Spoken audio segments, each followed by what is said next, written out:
as announced, and as you've already have seen, a webinar today about when to hero call.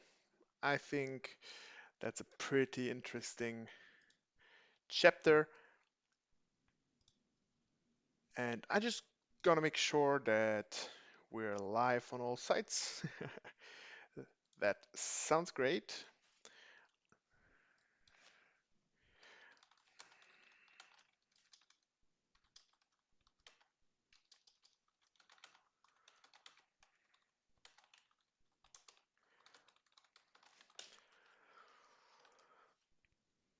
So just also change the title on Twitch so everybody knows what we are talking about.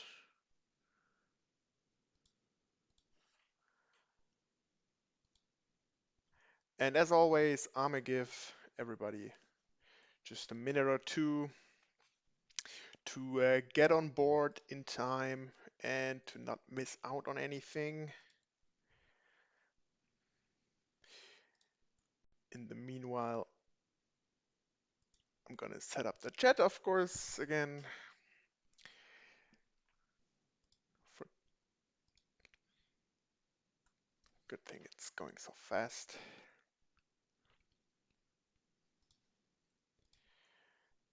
So just to make sure that you can, or that I can see everything you write, because of course we are broadcasting over more than one site, so therefore it's of course always easier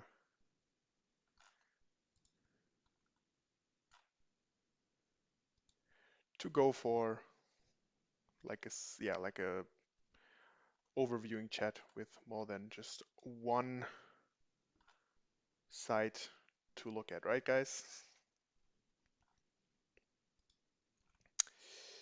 So yeah, cool.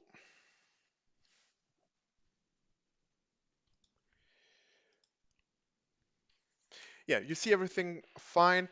Before we start now, you see it down here already. We have, yeah, this course is now running for roughly a week. It's been, yeah, we have some pretty, or quite a lot of people uh, who joined it already. I think therefore it's probably, or it's pretty good. I mean, I created most of it, so I know it's good. But also the people seem to like it. Yeah, so it's the Master of Free Roll course. It's a free course, and it's just to bring you guys, especially the beginners, closer to poker, and in this case, especially to free rolls, which are tournaments where you don't even have to pay a buy-in. So that should make things even a bit easier for you because you don't have to invest anything but time in this. And yeah, we show you with a few videos, a few presentations, and some quizzes at the end where you can just see if you remember everything and if you are ready to crush the free rolls. Mm. And yeah, we show you everything in those about different, so the poker math, about the different types of players in those free rolls, and about the stages of the free rolls, of course. And yeah, make sure to join this one. If you already are crushing free rolls, or if you're more than just at the beginning of your poker career, you can still go for our group courses, where we offer you even more. Of course, we go deeper into the poker math, we do hand analyzing, we go into poker software to make sure you understand everything you use for that correctly, because of course this is pretty important to know how to use those programs and to know which programs to use, of course. And we also going to go through some different types of strategies for MTTs. Also, we're offering you some pre-flop charts and charts in general. So I think it's about the best start for you to be able to, just jump into the whole poker thing even more professional.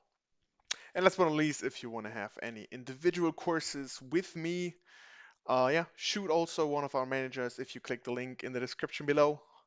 And yeah, we can start right away. And yeah, we can look for a plan, whatever you need. We can work on that together to make sure you don't have any problems anymore after that, and you start printing money again. But now, after I gave you all a few more minutes, let's jump into this. And yeah, as always, if you have any questions, let me know. More than happy to answer them.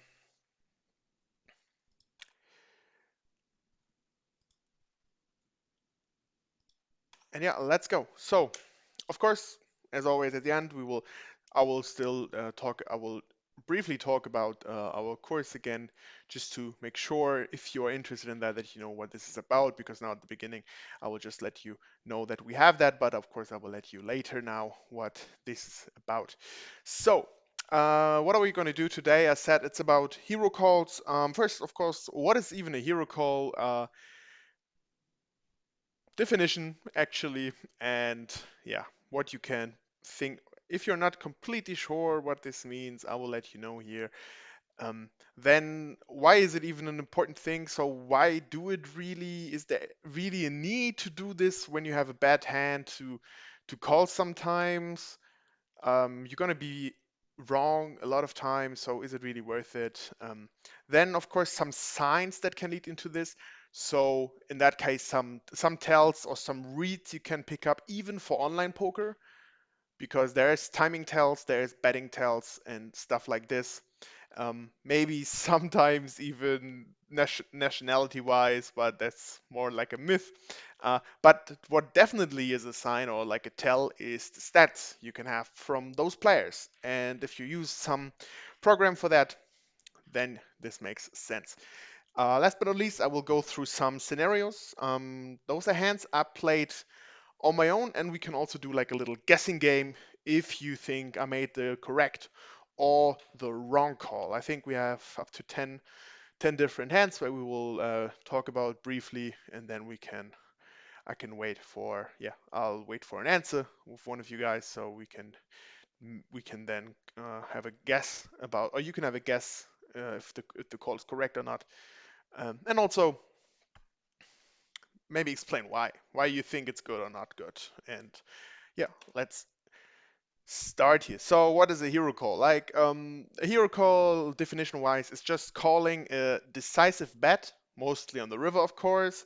It might be for an all-in on the turn where you also make a hero call already, but mostly it's for the river.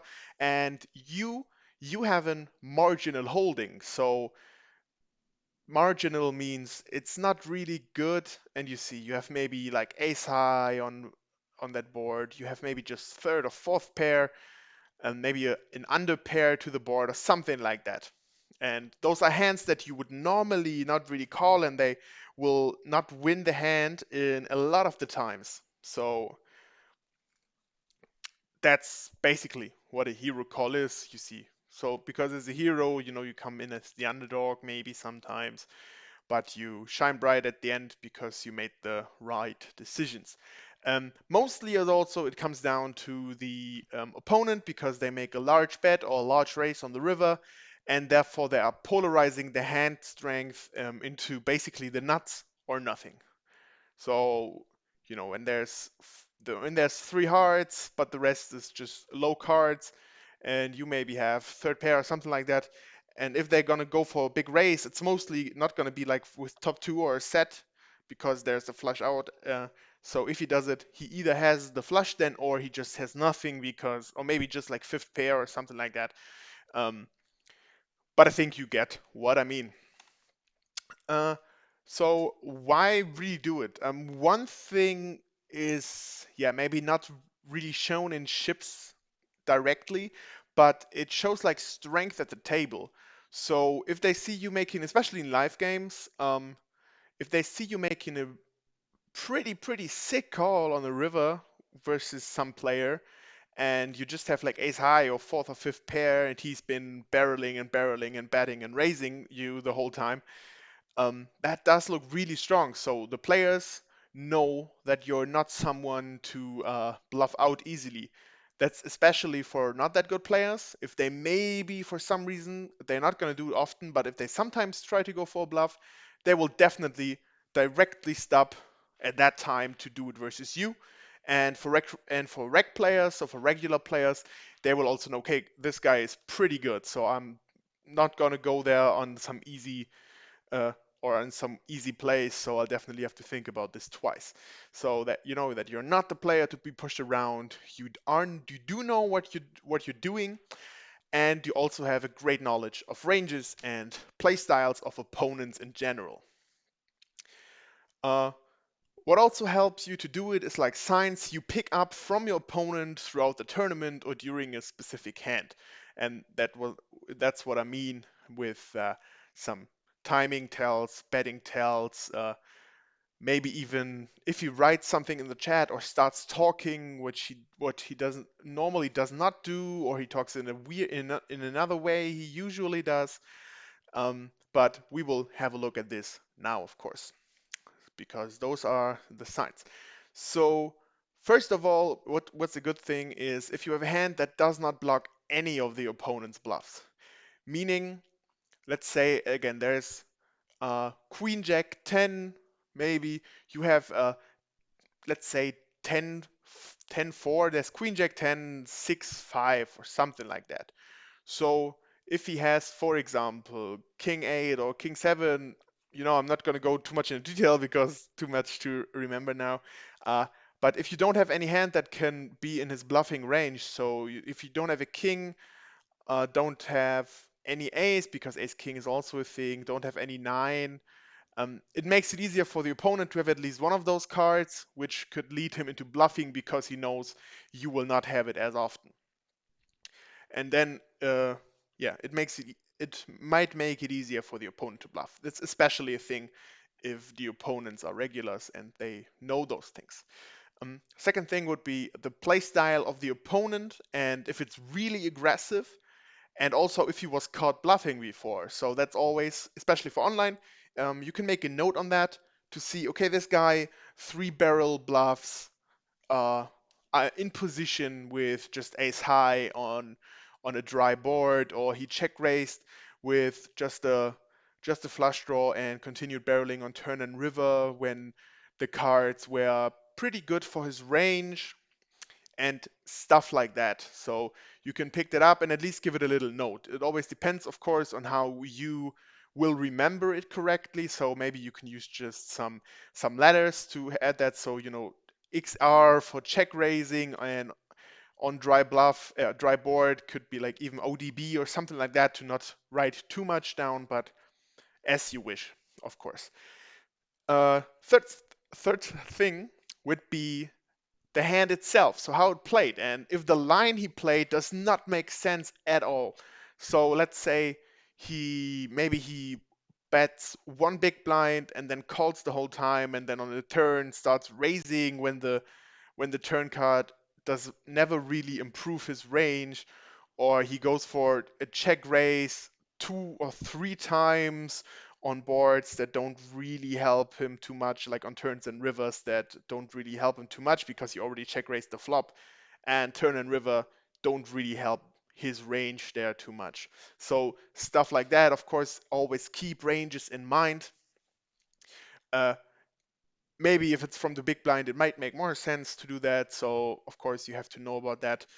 Uh, but I think you know what I am talking about here. Number four here also, the ranges, as I already just said, if they include a lot of bluffs or hands, you can beat with that. So again, if he's from, let's say he's in UTG or so, and he's gonna have a lot of overcards on really low flops and on really low boards, so like seven high boards, and he bets three times.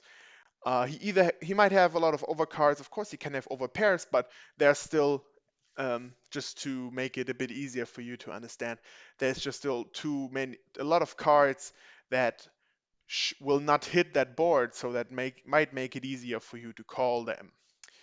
Last but not least, as said, like some tells from your opponent. So from online, as I already said, timing tells and bet sizes. What am I talking when I say timing tells?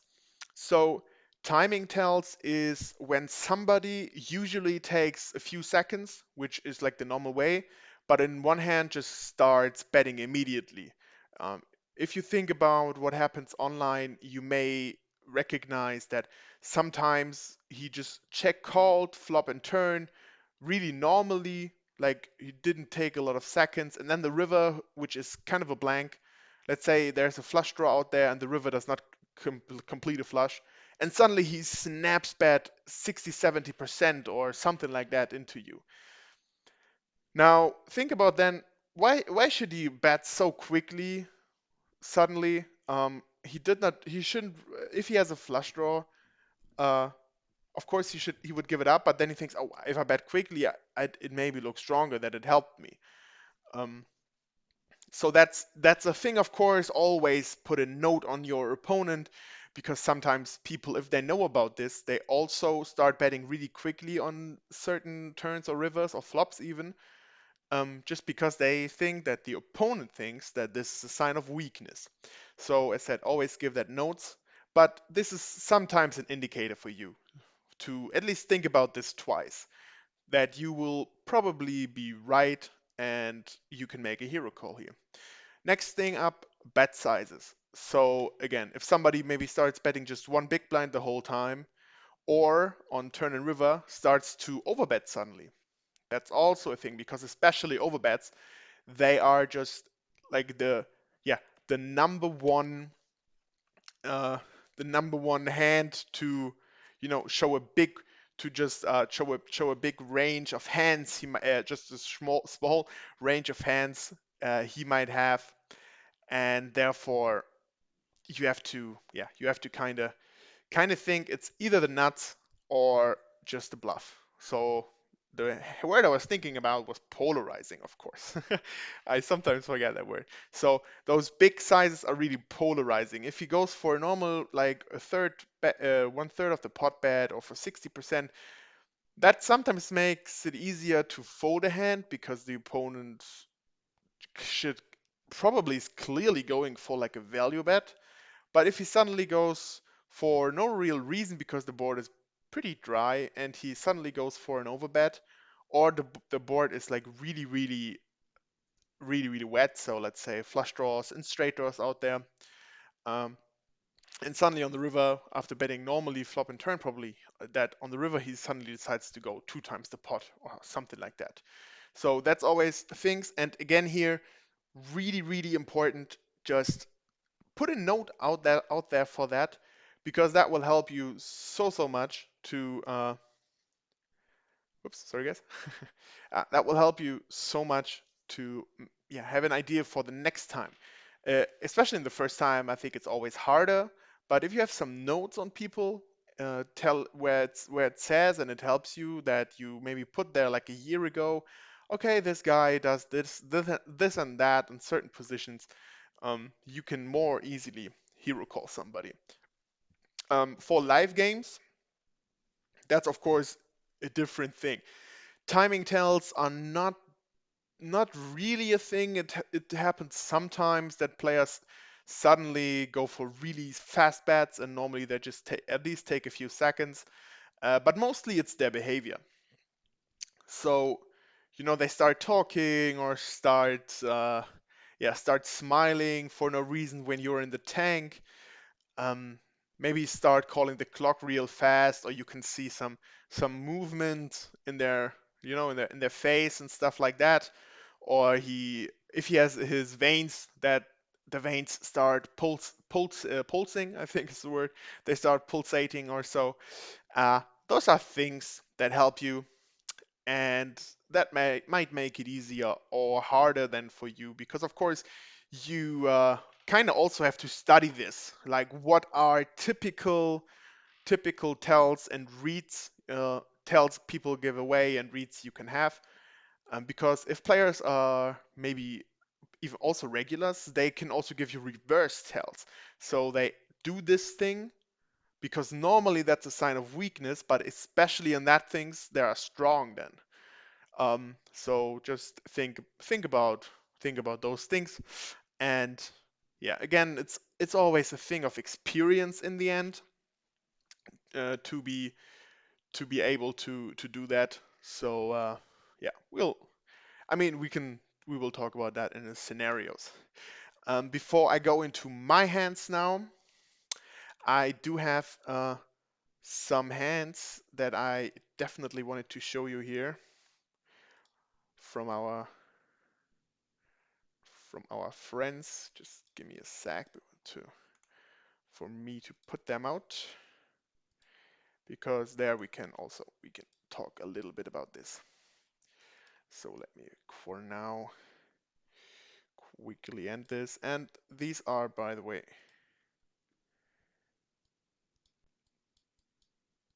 my hands. I will show you in a bit. Should be like this. So we will talk about this one in a bit as well.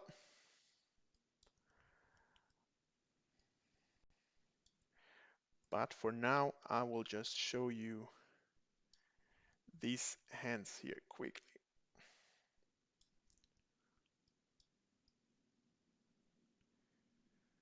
So everything is in here. Let me add the other two as well.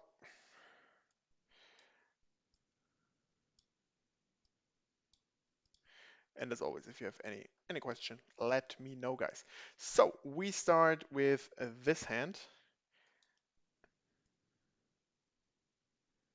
And yeah, let me adjust that a little bit here.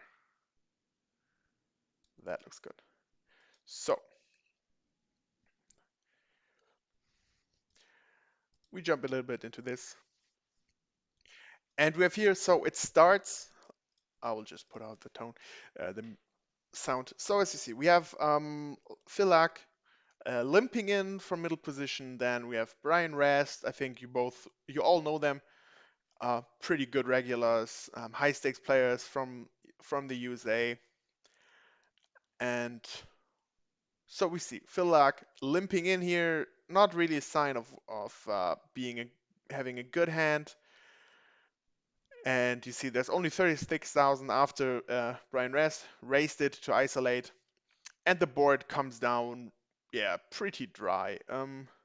Now, what we can think about here, really quickly, is what can be the range of Philak, because of course his hand is not shown right now.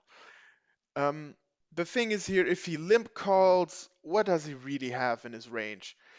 And how would he play the hand? So let's think about. He might limp a small pocket pair. Some people do that. So like in this case, threes, fours, sixes would be then the thing. He might limp call stuff like Jack 10, Queen 10. If we now just think about hands that are did hit something, but that's it. So we have like Jack 10, maybe Ace 10, depending on his play style. I remember him sometimes doing really weird things, but other than that, I haven't had too many hands from Phil Lark. I know that Brain Raz is a pretty solid player, of course, or for sure. So if we think about this one now, uh, what does he really have here? And if he had a set or hit a 10, for example, he would probably bet it, right? So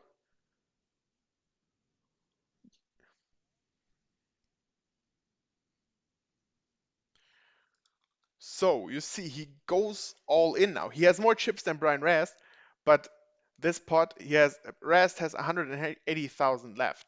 So that is roughly, or not roughly, pretty much 5 times the pot. And now let's let's have a look into this. And exactly, like his hand is really polarized. Also, a flush comes in, and yeah, while Brian Rast is tanking, so let's again think about this. Um, would he if he has a flush draw, because now even if he has a nut flush, it's not the nuts, right? I mean, Rest really showed that he's not strong here. And a flush draw, he would continue betting on the flop. But what about Lag now? So if he has a flush draw, wouldn't he bet it on the turn at least sometimes? He checked also pretty quickly, which is like some kind of a timing tell here again. So he would bet a set latest on the turn, in my opinion. And as you see, it's down to like a flush, a full house, and a queen. Does he really limp call? Sorry, I said limp calls might be three, sixes, and fours, but they would start betting on the turn, in my opinion. And now I talk too much because he made the call and Phil Lack showed Queen 7.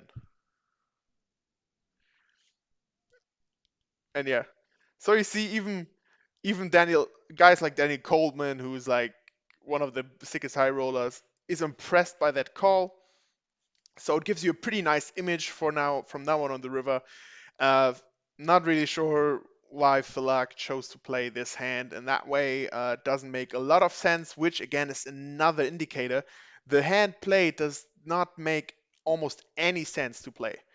Um, if he does that sometimes also with a diamond, with flush, then maybe it's a thing.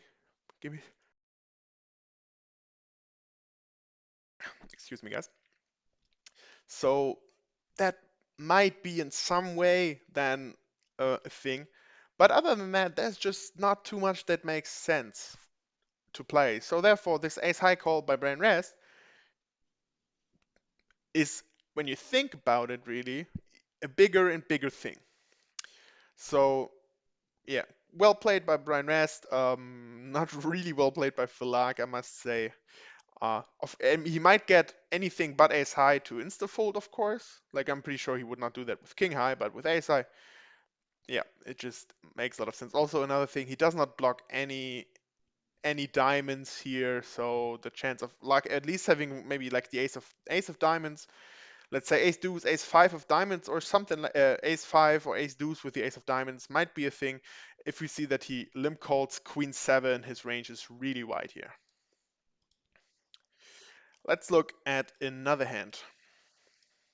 So we see our favorite Twitch streamer Lex Velthaus, who raises it up. I think they're playing 100, 200, so it's a cash game, so it's a bit of a different thing, but still.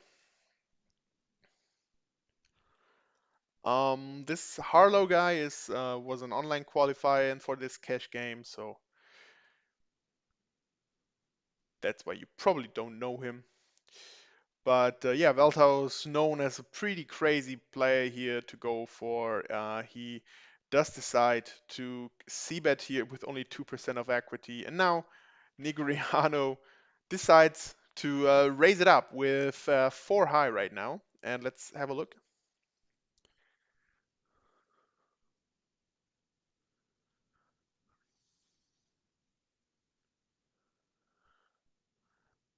And also, they have also like quite some banter going on, which is really nice. And so the thing is, Nigriano can definitely uh, raise a lot of flush draws. And then with king high, you're almost always in front here.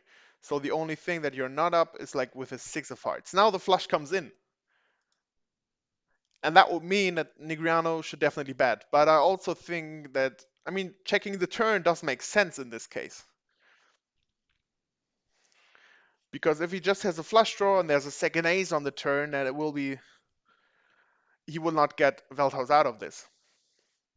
And now he even goes for this small, small bet, showing that he will get value. The only thing that does not make too much sense, if he hits the flush, does he really go that small? If he wants to, if he kind of wants to value bet versus, yeah, trip aces now, for example. So ace king, ace queen, ace 10, for example. And as you see, king 8 is opened by Velthaus, so there's even a wider range of ace x here from Lex. But if he tries to go at some ace x hands, shit, does he really gonna go that small? We can also like point out, or yeah, say that he's not gonna have really Jack X because he would not raise Jack X. It's Dan Negriano who likes to play small ball a lot, so he would not really raise a Jack. Same, so it's really just down to a flush draw or nothing. And I think with if he had the six of hearts, he would also continue the turn quite often. So in this case, not sure about the sizing. Like this would for me be some kind of a tell. I would expect for with a flush draw to go bigger here because he's value betting versus all the ace X that Velthaus can have. If it's in some way a blocking bet to maybe get away if he gets check raised now, Still doesn't make too much sense in my opinion because it would be the same, and if he has a flush, he cannot really get away with it, especially not versus Lax at this stage of his career because Lax was playing really crazy. But let's continue have a look.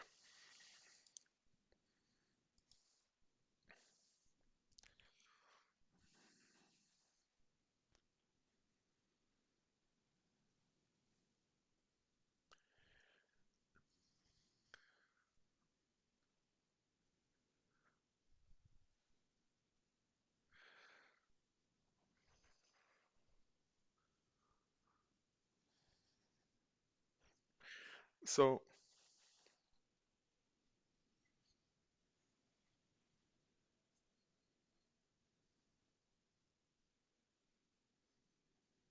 in this case, Lix doesn't even.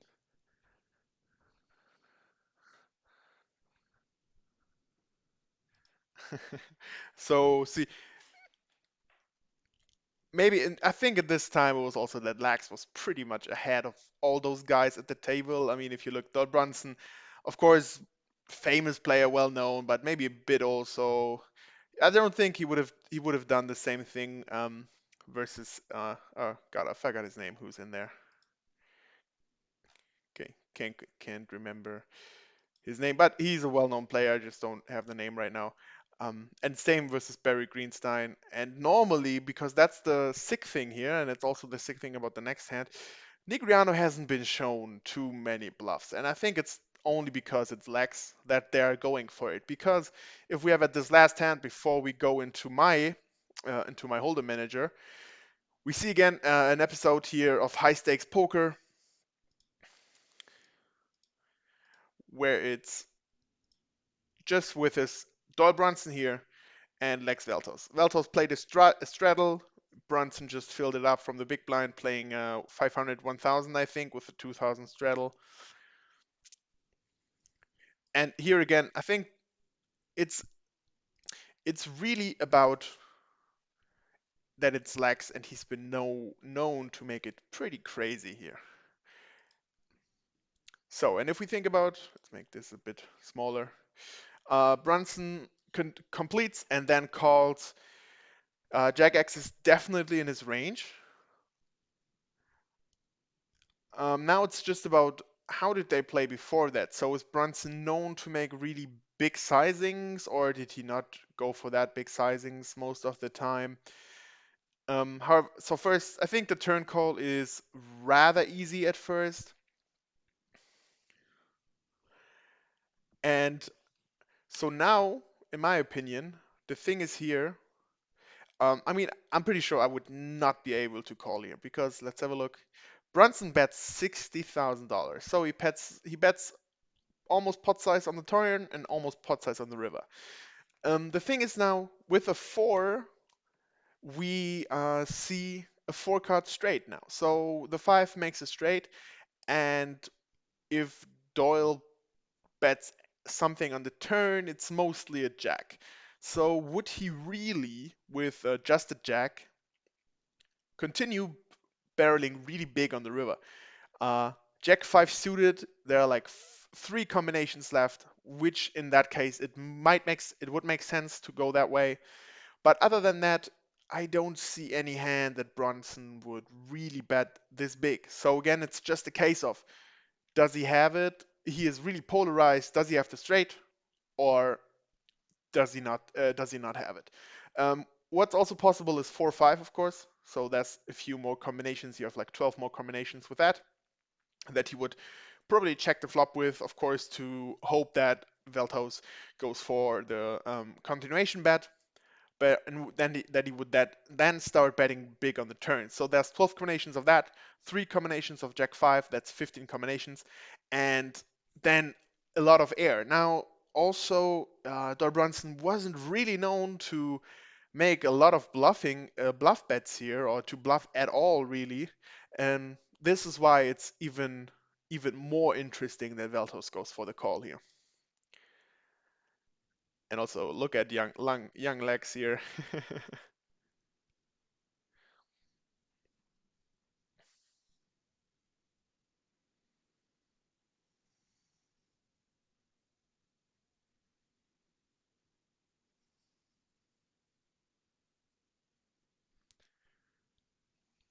and see.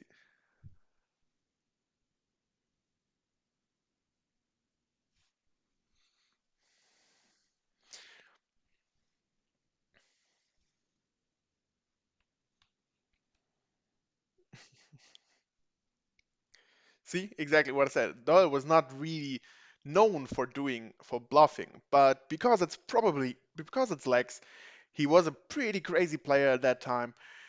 That they kind of changed their way of playing. It was Negriano the hand before, and now with Brunson in the same way, really.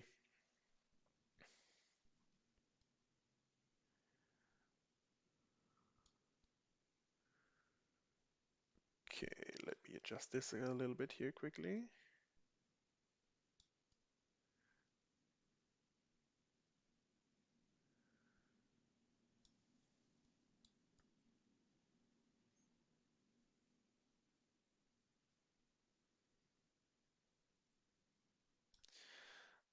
Okay,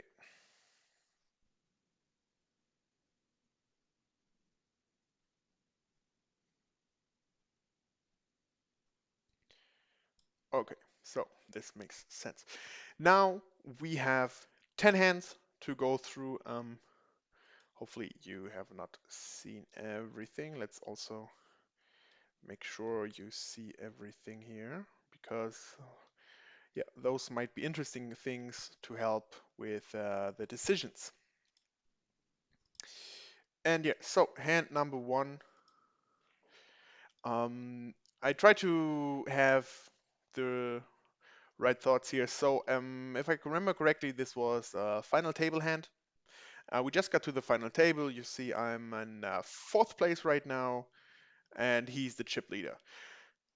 So, of course, I haven't played every hand perfectly. I do still, of course, sometimes make a mistake, so be nice to me. The thing here is, in hindsight, I think I should definitely three bet this. He's been opening a lot. I haven't really played with him until the final table, but in the first four, five, six hands of the final table, he opened every time, so his opening range is pretty wide. Now, my idea here was that I just call because there are two short stacks that might think, oh, there's that money in here. That's pretty good for me, so that they will shove a bit wider maybe in the end, and then we can use the jacks as a trap.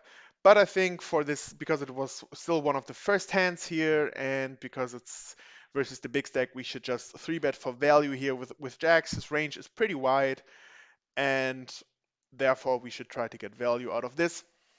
He's gonna open every pocket pair here, a lot of ace x. Of course, queens, kings, and aces is possible, and ace queen, ace king that would have a flip in the end. But other than that, mm, I think that yeah, three bet would have been better here. However, we just decided to call. We get everybody else to fold, and as I said, he's been playing really aggressively. So here again, I thought briefly about betting, but then decided to check it back here because even though he's been aggressive, he might, because my range looks pretty strong, he might decide to check some ace x here. Um, but also then if he just has some broadways, if he has like yeah king queen, king jack, queen jack, or jack 10, queen 10, king 10, which is all in his opening range, decides to check to see what I do because my range is pretty strong. So if I maybe act on the ace, um, yeah, that it's not going to be too expensive. Even though I think he should c bet this mostly because he's the chip leader, so we can't really. If we just have like ace jack now, would we really risk 50 bigs in a hand here versus him? I don't think so. So we decide to check it back. We get the 7, and he goes suddenly for yeah roughly 1.3, 1.25. At least, so more than the pot. Um, I said he's been betting quite a lot, by the way. Okay, that's interesting. gonna have a look at this.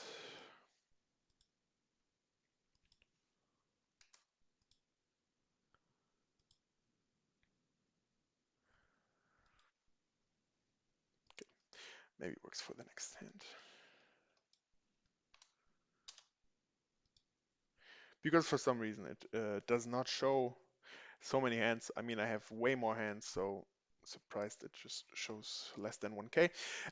Anyway, so also, please let me know what do you think here. But yeah, this is really polarizing already, and we know if he bets the turn like this, there's a big, big chance that the river bet is gonna look like this. So again, we have to make a decision latest now.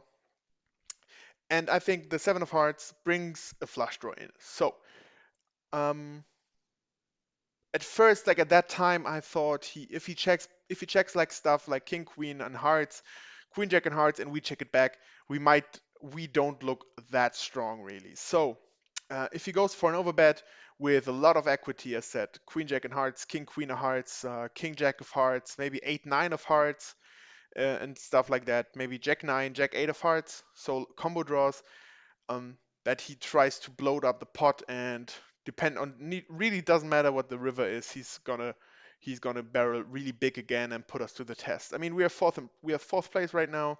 He's chip leading by a lot, so he can put a lot of pressure on us. That's why, because I also don't think he will check too many aces, or I thought at that time. That's why I decided to call, and the river blanks out. Now you can probably guess what's happening. He just shoves for again more than the pot, 1.5 times the pot. What are you gonna do? Let me quickly quickly wait here just a second.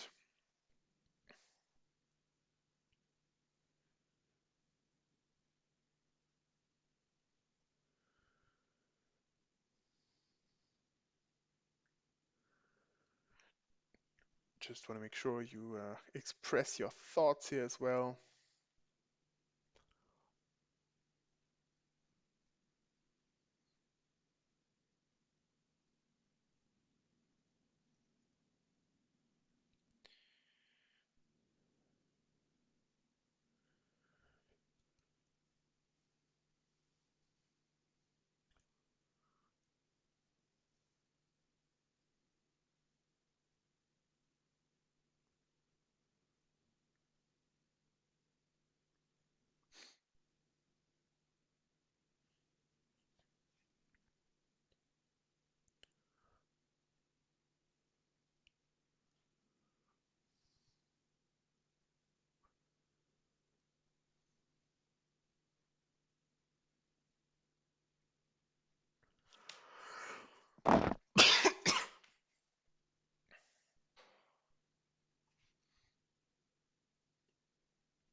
Okay, so let's have a look what you guys think.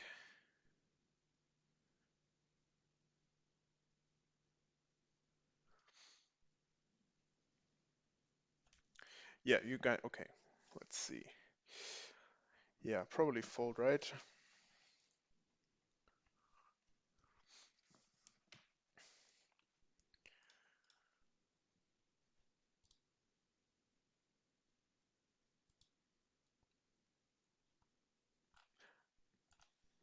Okay.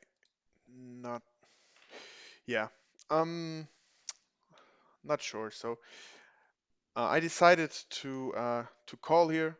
My idea was again that he will have he's gonna have so many combo draws, which I don't really block because I mean I do have jacks which block something, but I put him on all the jack X, all the combo draws with the flush draw here as well.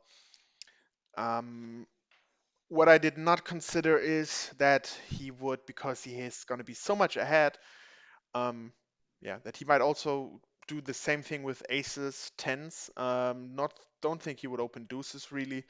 And if you also see the result now at the end, um, what what kind of makes perfect sense to start betting on when you don't hit the flop? Like if you hit the turn. So the hard thing was that here, like he had sevens. So if you think about it, it makes a lot of sense, of course. He started betting the turn because he hit that turn perfectly. Um, then goes for really big bets because we will probably not have aces and tens too often here. Uh, and therefore, yeah, annoying. If I think about it now, like I don't, yeah, it's a bad call. I don't see him really going for a big bluffs there too much. Also, he does not really have to risk it in one of the first hands. So yeah, not that good of a call from me. And yeah, as we don't have too many, or it's really not too easy with the hero code. So now this is one in a heads up. It was from, yeah, my big 11 win, if I remember correctly.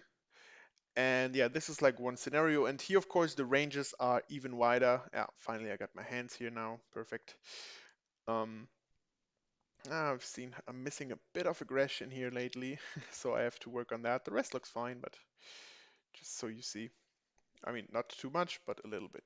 So, we starting here. I min raise it, which I do with a pretty big range here, no, mostly. So pretty standard so far. We flop third pair. We do have some backdoor draws with a heart, with a nine.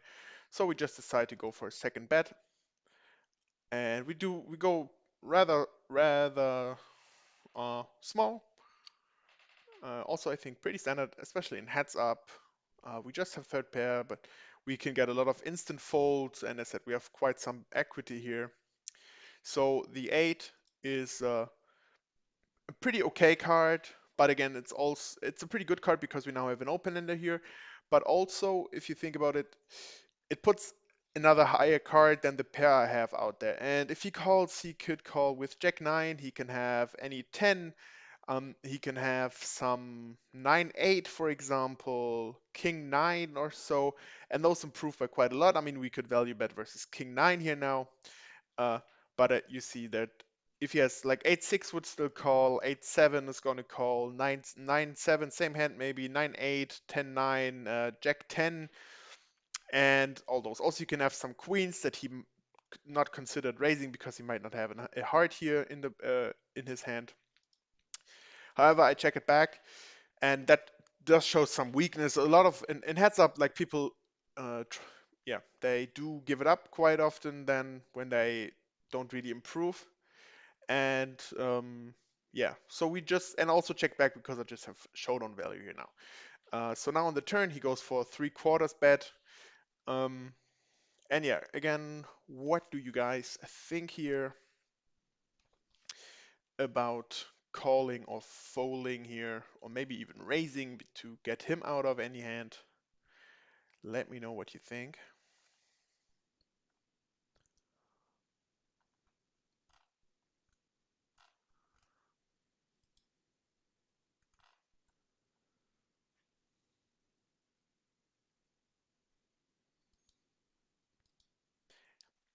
Yeah, so in heads up, it's the thing is also that,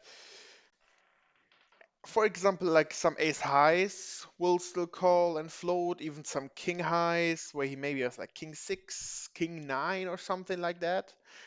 That I just what I just said earlier, and king jack, and we will continue all of our ace highs, so he might need to yeah, to bluff those hands. So in the deuce doesn't really change anything. And it would be actually for me, it came down to like, does he have a 10 or an 8? And here, I think it's not that big of a hero call, but still, we just have fourth pair. But because it's heads up, of course, it's maybe a bit easier. We ended up calling, of course, because that's what we do to see. And yes, you see, he just showed ace 3 for like a really a random bluff. And as you see, he probably thought like I have also quite some ace highs, and his ace high is not going to be good enough, really. Um, Or he could maybe put some king jack, king nine from my side out. Maybe get a hero call from my side where he's still good with ace high. But yeah, because he did not have really a seven, like he tried to put out maybe bluff out a seven or an eight. Don't think that's a really wasn't like it was a really good working bluff. But anyway, we take it. Now we're six-handed here, pretty standard. And as you see, we're also really short again because we just have like 2.5 times the pot. Pretty standard c-bet, I think. We have second pair. We do have some backdoor straight draws here, and he's in the button, so his range should be fairly wide. The four doesn't really change anything, so I do think if he floats with like ace high, king high stuff, that we will get, uh, yeah, we will still get called for value here because he's gonna have maybe some deuces. If he has like some flush draws even now, maybe like his deuce three, deuce four, deuce five of hearts or something like that, we can still get a call from that, being ahead by quite a lot. Um, don't really see because especially because of our stack, I don't think that he would just call with a 10. I think he would like check raise or check shove any 10 there really because his 10, especially in the big blind, it might not be a really good 10. So he should try to get it in here and not let us pick up any more equity on later streets. So therefore, I decided to put another bet out. And yeah, now he then goes for half pot sizing. We have only 1k behind, so that's why it did look pretty strange to me. However, um, I think it was a smaller tournament, so sometimes, again, it just doesn't make sense. And let's think about what hands do really make sense. So, because of the draws, every set would check raise the turn, in my opinion. How many queen X is he gonna really just call twice? So if he's gonna go for queen deuce, I don't think he's calling that twice really. Um, we bet really small, so it is a thing, but not too much. And other than that, if he has like 5-3, he would start betting this. He would start raising it on the turn, in my opinion, or maybe even lead the turn. So, sorry guys. So therefore, here again, it just came down to some random queen X. If it's maybe queen deuce, might be a thing. But other than that, it's just like overcards, and I don't really see him betting that in that way. So if he hits the queen, I think that he should just go for the all-in because I do have only like 0.66 SPR, so 2/3 of the pot left. And if he hits the queen on the river, why should he go for a smaller bet? Even I don't know if it was. I'm not sure again if it was an PKO, but I think you get the point here. So again, I made the call, and as you see, just some completely random bluff with Jack 5, calling the flop with Jack high, calling the turn with a gut shot, and then leading the river. Also, I think here he made a pretty quick bet, so therefore, yeah, does not make too much sense. Before we go to the next hand, I said we have 7 more hands left. So we're not even an hour in, so going to be like more another 15, 20 minutes, I think. Still, again, make sure to click the link in the description below because we have our Master of Free Roll course. It's a free one. You can learn how to crush free rolls with us. If you have any questions, put them down in the chat or ask one of our managers on our website because that's where you get if you click on the link.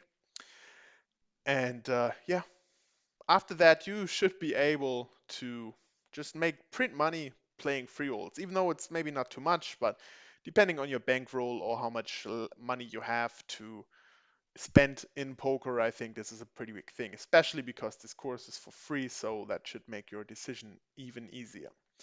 If you do have more money or you already bigger into poker, but you're currently are in a downswing or you're not making enough money, make also sure to check our website because then you can go into our group courses and you can learn some more intermediate stuff and some more experienced stuff, or you can get even individual coachings with me if you want to. And that way, yeah, you're gonna crush the tables afterwards for sure. But now let's head into the next hand. We have sixes, bottom of our opening range here, especially from 40 bigs. Uh, we see two callers in the blinds, and the flop is pretty nice for us, to be honest. And the big blind leads now. So let's have a quick idea about what would he lead here. Would he really lead a seven? Does that make sense? Not sure. Would he lead a five? Yeah, he would definitely lead some fives. Even though he should not really because we open from UTG, so we will probably continue a lot of times and then he could rather check raise.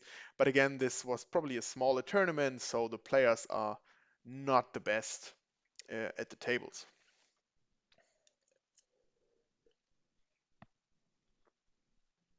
However, we don't have to raise here. Turn a river might be a bit harder then, of course, because if there's an overcard, but he's in the big blind, so he does not need to have too many. And would he like start leading?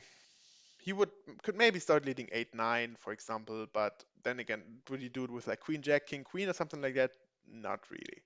So I think we have an easy call. The turn is an 8, so it does put something out because, as said, maybe he does do it with 8-9, but most of the cases I put him on a 5. Now he also goes for such a small bet, which I think at that time also made me think about he could be on, yeah, some kind of a flush draw. So maybe he has, of course, there can be some eights involved in that, but other than that, maybe with now with some more equity like Jack 10 in spades or 9 9-5. That doesn't make sense. The 5 is a spade, so maybe 9-4 in spades. 9-6 in spades is also not possible because we're blocking that, which was a good thing. However, we again go for the call. And now the river does bring the flush. So not a good card for us. The thing now here is that led me into calling. If he hits the flush, why should he go that small? Uh, Again, when I went through the signs that lead you into calling, the line doesn't make sense. So if he hits the flush on the river, why should he go for such a small sizing? I mean, we called twice here. Why sh why now go so small again? I mean, if he hits the flush, he wants to get some value, right? And we've shown that we do have something to call with. So he should, in this case, go for a polarizing bet and bet big rather than this small. So I also went for the call, and yeah, he showed 9-5 of hearts for, I don't know, weird, for weird play. Yeah, six more to go. We can maybe go a bit faster here now. So we open fives because of that limping guy here, and we go to the flop three ways. Let's see the turn. We go for yeah, a rather big sizing because of some flush draws out. I think that the middle position, sorry, it's late already.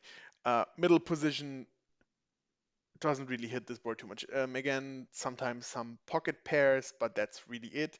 However, the button he might flat deuces, threes, sevens, for example, but also a lot of flush draws and some overcards, maybe even. Again, if the opponent is not a good player, which I don't have a lot of hands here, but at least he's marked here as a little fish. So yeah, we get the fold here. Turn is definitely not that good of a card for us, but he now decides to check it back. Would he? Sorry, guys. Would he really check back Like a set, he would not check back a set, I think, because if by checking we show that we don't really have too many flushes here, and if we do have the flush, we would definitely continue here because we want to get value. And if he calls on that board, it does look like he might have a set or so. He should protect his set here now because again, if we check, we do not have too many flushes. So therefore, I will put all of this out. Same goes for if he went for some overcards and now he has a jack. I think he will bet it sometimes, especially with a heart. If he does not have any heart, then the flop bet does not make too much sense. So yeah, we check it back now, and now he decides to go for half the pot bet. Um, Again, we talked about hands that how much sense they make, and well, so sorry guys. About the lines that need to make a lot of sense here and also the sizing. So again, if he has like the ace of hearts, does he go for half the pot bet? Yeah, might be a thing. But especially in lower buy-in tournaments, they try to go for bigger value, in my opinion. So he would rather go big. Long story short, we made the call, and he showed King three of diamonds. So again, yeah, doesn't make too much sense. As I said, if he bets the turn here now, because he might be doing this with like ace four with the ace of hearts or even ace five, which he of course should not call the three bet pre with. I mean, he did it with king three of diamonds, so even though he was in position, but still. Um, but yeah, he will start betting the turn, and if he has like the ace of hearts, and anyway, he would just. I think he would go bigger than this. But yeah, let's continue. Next hand, we call 6 max. We call a 3x open, picking up second pair. He starts checking now. Would he do that with an overpair? No. Would he do that with any 9x he has? No. 5, 6, 7s, 8s? Probably also not. So we think we have a pretty clear uh, value bet. We get the call. The 7 is not a good card for us, so we check it back. I mean, it's not a bad card for us, but it's another overcard to our pair, so it's not that easy. Now the 8 of spades brings in stuff like Jack 10, for example. But again, it would make more sense if the opponent, like with two overcards, he would just c-bet on this board. We're gonna have so many instant folds, and therefore it does not make too much sense. Then again, the sizing, um, really not so. I don't know. It doesn't make too much sense. What would he bet here? Does he bet? If does he really bet an 8 here or 7? He might be because we check back on the turn. We wouldn't do that with a 9. So we're down to maybe even a deuce or a 4, maybe 5-3 or something like that. But also we have some stuff that will hit here, so we will probably bet stuff like 5-6, 8-7, 8-6 here because we have some backdoor some backdoor equity. And yeah, we call, and yeah, again, just a pretty random random bluff here. Again, it's always about if the lines make sense, and in this case they just didn't do too much. Yeah, again, pretty standard here with flatting 10-9. We flop second pair. He continues for half the pot. I'm so sorry, guys. Long day. He continues for half the pot. He's gonna have a lot of ace-x here, of course, but we hit second pair, and he's still gonna have a lot of Broadway stuff, maybe smaller pairs. So we can definitely not fold. If we ever fold here, we are just losing so much money here.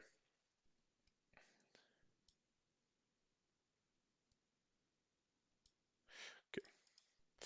Now he checks back the turn, and then goes all in the river. And this is like exactly, again, it just does not make sense to me. Why would he check back the turn and then shove the river on that run out? If he has an ace, he would never check that back. If he has pocket eights, pocket nines or so, why would he do that? So the only thing that would make sense is maybe pocket fours now, but that's it. Everything else does not make sense. Therefore, we make the call, and he has pocket threes. So you see, if you just think about it a little bit, it just doesn't make sense that he played it that way in any way. Only fours, and that is three combinations, and that's it. And other than that, like any ace x doesn't make sense really. Maybe aces, but he would check them back on the flop probably and not bet half the pot here and then check it back on the turn. So therefore, pretty pretty funny. Now sixes again. We check it. We check it here. We don't have. We're not blocking all the. We're not. We don't have any clubs. The king high. King is at least in some ranges here. We could probably see bet this sometimes because we have some king egg. Most all of the king eggs like in our range. At least the good king eggs. Um, but anyway, we check again on the jack of diamonds. Actually, we could also just give it up here to be honest. But because we check two times, we checked two times. He could try to go for the delayed steal here, mm, and therefore we decided to go for a call. Also, a lot of draws did not come in. What did come in is Queen 10, but exclusively Queen 10. Like if he had 6-7, for example, or maybe even he went for 8-7 and all the clubs missed, and yeah, then he goes for the pot size bet to polarize, and now we know it's either queen 10 or nothing. As you see, we make the call, and in this case, it was queen 10. So here again, then I can give it a note that he just does it. He would probably not ever do it as a bluff here. Some players just really always just do it with the nuts because they feel so safe here now, and of course he has the best hand possible, so he can feel safe. But as you see, at least he had if you, for example, if that's the eight of diamonds now, he would probably not bet here. I kind of, I think in that situation, I kind of missed out on seeing that like queen 10 does make a lot of sense to then bet after being checked twice because he can get some immediate folds here. But yeah, if we bet the flop, we probably just get it through here. Now again, so we a limp king 9. We flop second pair. He goes for a big bet, but it's so early in the tournament, so of course we just call. He goes for second bet here. Might be some flush draws, of course, and some queen X. However, they will sometimes queen X might give up here on the third club. They should not really, but they might. I do still think that my nine should be good. A lot of times he will bet like Jack 10, 10 8, probably. Now if he picks up a second club, some King Jack stuff with a club, and yeah, he goes for another. Now as you also see, he goes for a smaller bet, so he went like 90% on the flop, then went down to 70% on the turn, and bets the river for again 70%.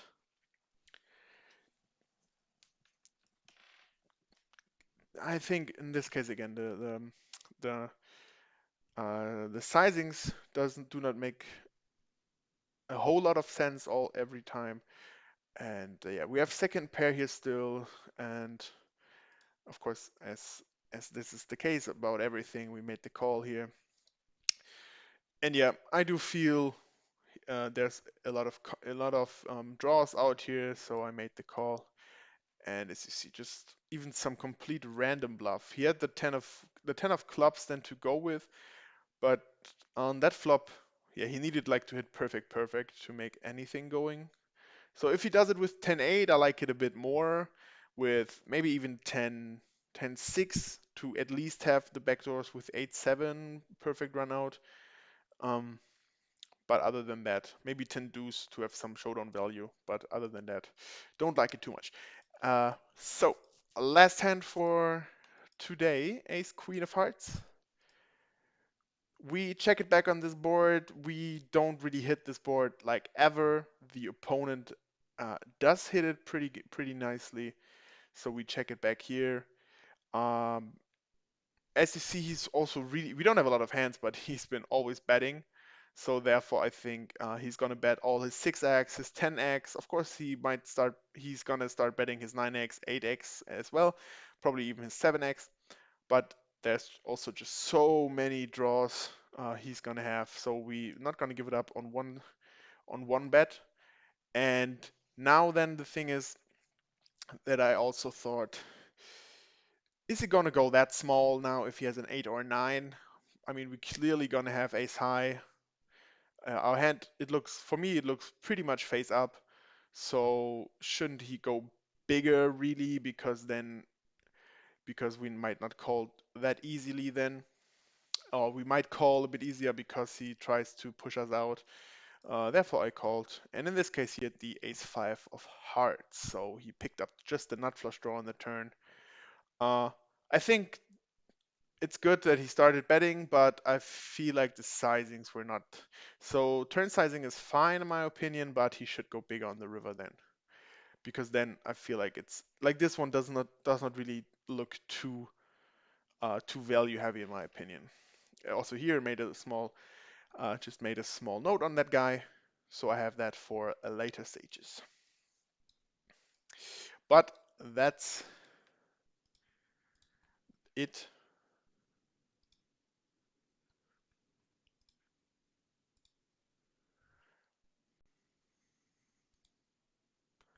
Yep, that looks good. That is it for the hand reviews.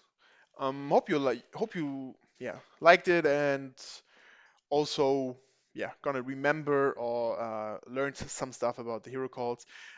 Last but not least, now I will just quickly talk about our courses again. So as you see below me, we have the Masters of Free Roll course, which is a free course. Same goes for this course now, even though it says 300 euros, as you see, for the online sessions, for the preflop charts, and for the personal trainings, for the personal coachings, where we will talk about the leagues and build a plan for future development to make sure you're going to crush the tables afterwards. And all of this normally costs 300 euros, but currently we still have this this option running that the poker room will pay for your education. And yeah, you're just gonna play on that side, creating some rake, and after some time, after creating some amount of rake, the poker room will pay for this course for you, which is pretty nice. So just make sure to hit the link in the description below. If you like this video or like our videos in general, make sure to subscribe to our Academy of Poker YouTube channel as well. Follow us on Twitch, follow us on Facebook, and for Twitch as well. We're gonna start streaming a bit more often now, so make sure to watch the action going down on Twitch as well, to make us go up in the rankings there as one of the more viewed streams. And also, if you have ever any critics, any ideas, shoot them in the comments, shoot them in the chat while I'm streaming, and I'm happy to hear everything you want to tell me. This is gonna be it though for today's streaming, for today's stream of this webinar. Thanks for watching, guys. I hope you enjoyed the show, and yeah, liked what you saw. So yeah, thanks for watching. We will have more videos coming up on YouTube in the next days, and I'll be back online on Thursday, probably at 1 p.m., maybe even a bit earlier, for another streaming session, hopefully a big one. Let's win some monies on that and chip some tournaments. So make sure to join that. You can see the news of that like on Instagram and Facebook, of course, where I will remind you guys to join me in the stream. But that's it now for today. Again, thanks for watching, and we'll see you in the next stream, guys. Good luck at the tables.